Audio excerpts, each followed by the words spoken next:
एक ऐतिहासिक बात होगा कि शांति के साथ भी कैसे बात आती है सामने और कैसे जीत लोग हासिल करता है, वो भी हम लोग इतिहास में दर्ज करके जाएंगे यहाँ से कि जिस तरह से हम लोगों को आश्वासन मिल रहा था हर जगह से, उस तरह से कैबिनेट की बैठक में बहुत ही आशा थी हम लोगों के मन में कि सरकार कुछ करेगी हम लोगों के लिए। लेकिन क्या हुआ, जिस तरह से हवा का एक सर से झोंका चलता है और बंद हो जाता, उसी तरह से सरकार ने हमको धोखा दिया और हम शांत हो गए। नमस्कार, मैं नंदन, आप देख रहे हैं एक न्यूज़ 24। गर्दनीबाग धरना स्थल पर लगातार हम हर रोज आते हैं, कोई मिले या ना मिले, लेकिन विशेष शिक्षिकाएं हमें हर रोज देखने को मिलती हैं। कहने को ये कह सकते हैं कि रिश्ते बनाने सच होते हैं, रिश्ते बनाने सही होते हैं, लेकिन इस तरीके से रिश्ते बनने वो साफ तौर पर दिखाता है कि कितना गलत हमारा राज्य चल रहा है कि हमें रोज आते हैं, रोज ये मिलते हैं, अच्छी बात है, लेकिन जब धरना स्थल पर मिलते हैं ये बहुत गलत बात है। लगातार हम आपसे मुलाकात हमारी होती है धरना स्थल पर ही होती है। तो आज हम लोग का धरना का 38वां दिन हो गया है और समझ में नहीं आ रहा है कि सरकार अभी तक बात हम लोग की सुन नहीं रही है, समझ नहीं रही है क्या बात है, ऐसा क्या गलती हम लोग कर दिए हैं कि हम लोग के ऊपर ध्यान नहीं दे रही है सरकार। और हम लोग मिलने की कोशिश कर रहे हैं। हाँ, ऐसा नहीं है, ठीक है, वो लोग नहीं सुन रही है तो हम लोग है ना विशेष शिक्षक, कहते हैं ना कि हम लोग विशेष शिक्षक है, जो सुनता नहीं है उसको सुना देते हैं, जो देखता नहीं है उसको समझा देते हैं कि कैसे देखना है। सुनाना, समझाना, बताना सब चीज़ हम लोग करते हैं, तो अब वही कर रहे हैं।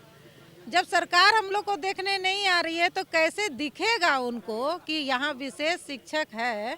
विशेष शिक्षक नाम की भी कोई चीज़ होता है आपके रीजन में, उनको दिखाना हम लोग को बहुत ज़रूरी है और दिखा रहे हैं हम लोग। यही है कि हम लोग अभी तक क्या बोलते हैं, अपना शांति भंग नहीं किए हैं। जिस दिन क्या यही कारण है कि आपकी बातें सुनी नहीं जा रही है कि शांति भंग नहीं हुआ? क्योंकि बहुत बार यहाँ पे धरना स्थल पर ही ऐसा सिचुएशन भी आता है कि शांतिपूर्ण हड़ताल लोग करते हैं, चले जाते हैं, लेकिन जो उग्र होते हैं उनकी बातें सरकार सुन लेती है। यही ना बात है कि हम लोग दिखाना चाहते हैं कि ये भी एक ऐतिहासिक बात होगा कि शांति के साथ भी कैसे बात आती है सामने और कैसे जीत लोग हासिल करता है, वो भी हम लोग इतिहास में दर्ज करके जाएंगे यहाँ से कि देखो हम लोग शांति से बैठे रहे, आखिर में एक दिन सरकार को हमारी बात को मानना पड़ा। हमेशा उपद्रव, हमेशा प्रदर्शन, हमेशा हिंसात्मक रुख अपनाना ही जरूरी नहीं है। शांति के साथ भी कोई काम किया जा सकता है। विशेष शिक्षक है ना हम लोग, तो हम लोग को दिखाना है ना कि हम लोग विशेष शिक्षक क्या होता है। इस तरह से हम लोग को अपना दिखाना है उपलब्धि और यहाँ से अपना सामंजन को, मांग को पूरा कर लेना है। और इतने 38 दिन हो गए हैं, ऐसा नहीं है कि हम लोग यहाँ पे शांति, ठीक है, शांति से हम लोग बनाए हुए हैं, प्रदर्शन हो रहा है यहाँ पे। तो हम लोग बहुत तरह से, जैसे ये लालू आवास भी गए, लालू जी के आवास गए, जदयू कार्यालय गए, राजद कार्यालय गए, ये सब जगह गए और उन लोग के सामने अपने बातों को रखे हैं। और उन्होंने भी उधर से कहा है कि ठीक है, आपकी मांगों को जो है देखते हुए अभी जो परीक्षा का निकाला गया है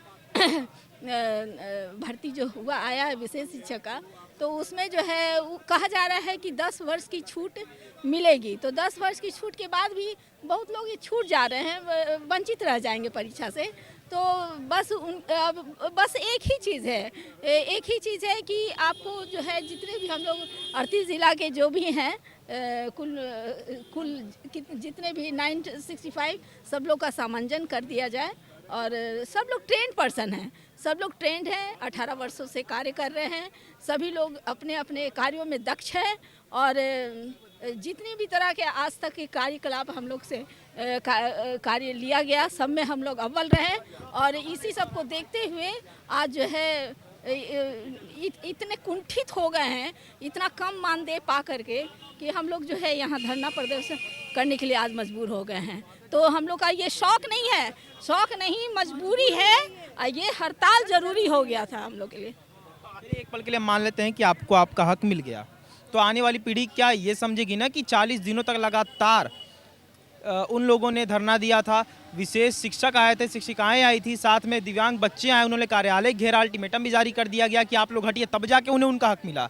तो ये एक तरह के निगेटिव प्रभाव ही पड़वाती है ना आने वाली पीढ़ियों में। नहीं, नेगेटिव तो नहीं पड़ेगा। वैसे अगर आपने ऐसी बात बोली तो आपके मुंह में घी शक्कर ये बात हो जाए कि हम लोग का सामंजन हो जाए और हम लोग खुशी खुशी नाचते हुए यहाँ से जाए, ये बहुत अगर अच्छा रहेगा अगर ये चीज़ हो जाए।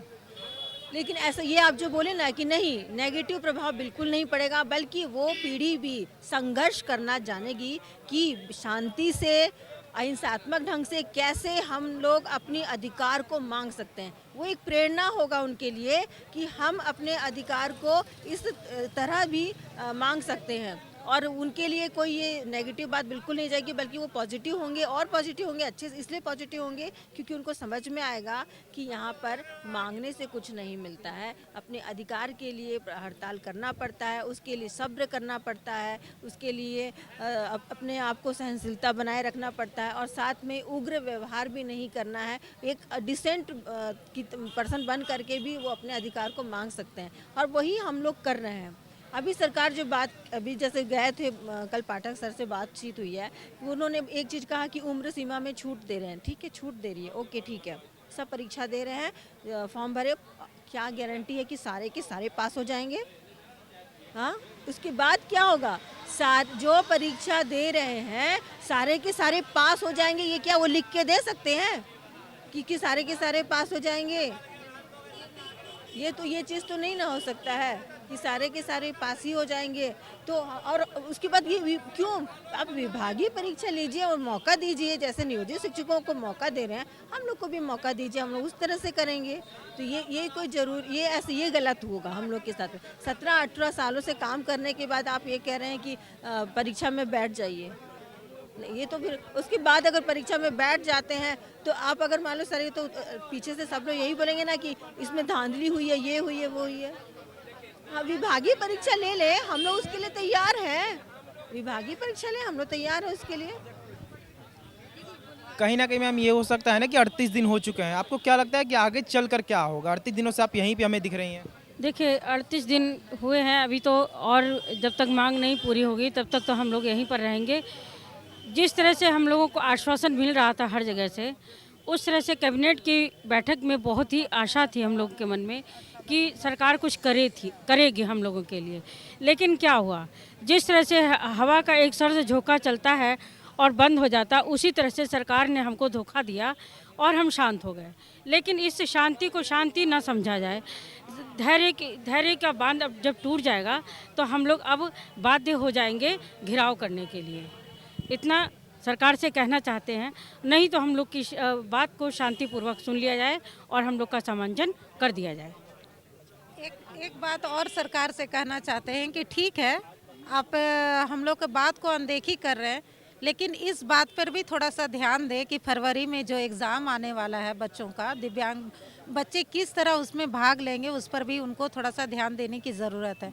क्योंकि सारे विशेष शिक्षक हम लोग यहाँ पर बैठे हैं, हम लोग का हाथ जोड़ के उनसे निवेदन है कि आप उनके बारे में भी सोचिए कि वो क्या करेंगे दिव्यांग बच्चे। शांतिपूर्ण हड़ताल करते करते 38 दिन बीत चुके हैं, आगे चलकर क्या आपका अगला कदम होगा? क्या शांतिपूर्ण ही करना है या थोड़ा सा उग्र आप दिखेंगे? हम लोग तो शांतिपूर्वक कर रहे हैं, 38वां दिन हो गया धरना प्रदर्शन का, लेकिन अभी तक कुछ रिस्पॉन्स नहीं आया। लेकिन जब तक हम लोग का समंजन नहीं करते हैं तब तक इसी तरह डटे रहेंगे। या यहाँ तक कि हम लोग को जैसे कस्तूरबा गांधी में भी बच्चे हैं, तो सरकार को ये नहीं समझ में आ रहा है कि मतलब कुछ कर नहीं रहे हैं। बच्चे सब यहाँ से जा रहे हैं कि पढ़ाई नहीं हो रहा है, टीचर नहीं है, तो यहाँ से कस्तूरबा गांधी से सब लोग बच्चे जा रहे हैं। कोई एडमिशन भी नहीं ले रहे हैं कि टीचर है ही नहीं, पढ़ाई नहीं हो रहा है, तो एडमिशन भी नहीं ले रहे हैं लोग। तो ये चीज़ सरकार को नहीं दिख रही है अभी। तो जब तक नहीं समंजन करते हैं, जब तक हम लोग यहीं डटे रहेंगे, चाहे जो कुछ हो जाए। उम्मीद है अभी भी? सर, पहले तो हमारी सरकार को बिहार वासियों की चिंता है ही नहीं। हमारी सरकार को बिहार वासियों की चिंता नहीं है। इसके पहले देखिए आप, उन्होंने टीचर की बहाली ली, उसमें सारे बिहार वासी ऐसे ही बैठे रहेगा और अदर स्टेट के लोगों को इन्होंने भर लिया, ठीक है। और आप कह रहे शांति तरीके से गांधी जी ने भी आंदोलन किया था और वो सफल रहा था, और हमें पूर्ण विश्वास है कि हमारा आंदोलन सफल ही रहेगा। क्या लगता है, हाथ में आप बच्चे ली हुई हैं, लेकिन अभी भी बच्चे की अगर बात करें तो सरकार यहाँ पर 3 दिसंबर को दिव्यांगता दिवस के दिन भी यहाँ पर पूरी जो ये पंडाल है वो भी बच्चों से ही भरी हुई थी, लेकिन उस समय भी सरकार ने बातें नहीं सुनी थी। जी, आपके चैनल के माध्यम से बता देना चाहती हूँ कि हम लोगों का मांग एक समांजन है, और ये जो दिव्यांग बच्चे हैं, ये दिव्यांग बच्चों का जो शिक्षण कार्य एकदम बाधित हो रही है, ठीक है। तो इस पे उनको ध्यान देना होगा, और जो हमारी सुप्रीम कोर्ट से जो 7200 पद निकला है, तो ये राज्य सरकार जो है अपना जो उसका अधिकार होता है उस अधिकार का उपयोग करके इस समांजन की प्रक्रिया को शुरू कर दे। 17 साल 18 सालों से लगातार विशेष शिक्षक कार्यरत थे अपने कार्य को लेकर, बहुत बखूबी सारी काम चल रही थी, विशेष का दर्जा भी दिया गया था। उसके बाद आपको बताते हैं कि धरना स्थल पर ही नहीं बैठना पड़ा। धरना स्थल पर बैठे हुए भी 38 दिन हो चुके हैं, लेकिन अभी तक कोई भी निष्कर्ष नहीं निकला है। और आपको बता देते हैं कि कार्यालय भी इन्होंने घेरा। महिला विशेष शिक्षिकाओं से हम लगातार बातें कर रहे हैं। महिला विशेष शिक्षिकाओं से बात इसलिए हम कर रहे हैं कि आपको बताएं कि किस तरीके से अगर महिलाओं से पंडाल भरा हुआ है तो वो कितना ज़्यादा नकारात्मक प्रभाव डालता है हमारे राज्य पर, हमारे राज्य सरकार पर और हमारे राज्य सरकार के कार्यों और नीतियों पर। आगे चलकर देखते हैं कि विशेष शिक्षक बैठे रहेंगे या इनका कोई निष्कर्ष निकलेगा। हम तो बने ही रहेंगे और जो रिपोर्ट है वो आपको साफ तौर पर हम दिखाते रहेंगे। तो ये थी आज की रिपोर्ट। बाकी इस और तमाम खबरों पर हमारे साथ बने रहें और देखते रहें कि 24 मैं नंदन के साथ धन्यवाद।